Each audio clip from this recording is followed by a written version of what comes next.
Hi, I'm Susan Galeas, and I'm here today because I am so passionate about the cause of Alzheimer's and dementia.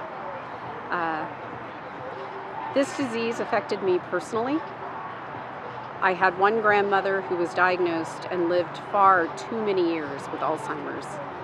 Many of those years where she had no recognition of anyone in her family and basically had no quality of life.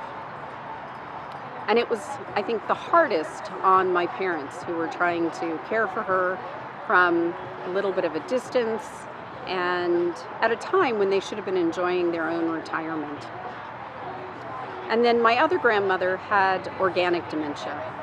She would go in and out of dementia depending on whether she had any kind of an infection as she aged, because she had a lot of other health issues.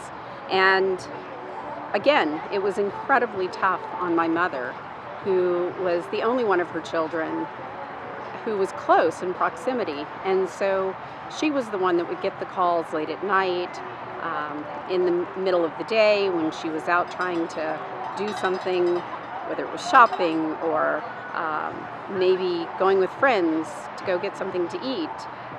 And she'd have to drop everything and run to the facility to see what was going on with my grandmother.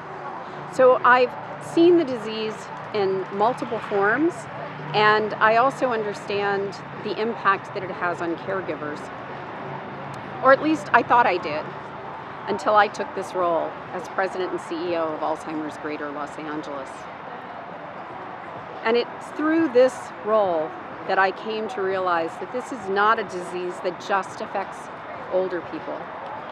We have individuals in their 40s and 50s, early 60s, who walk through our doors because they've been diagnosed with Alzheimer's or some other form of dementia.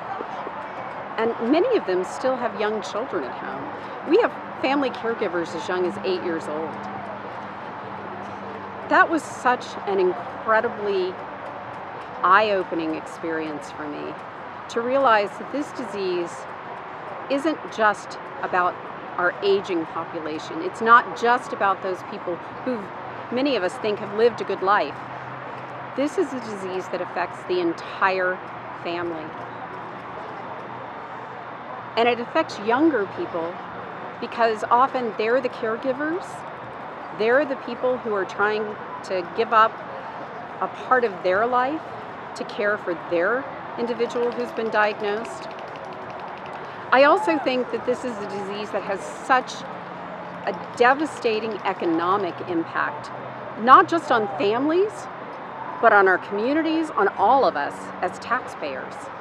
And yet it's the one disease that tends to kind of get pushed to the back.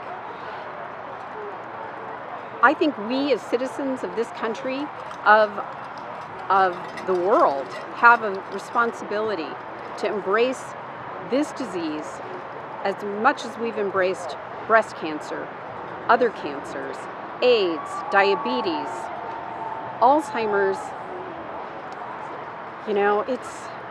Let's face it, Alzheimer's is tough.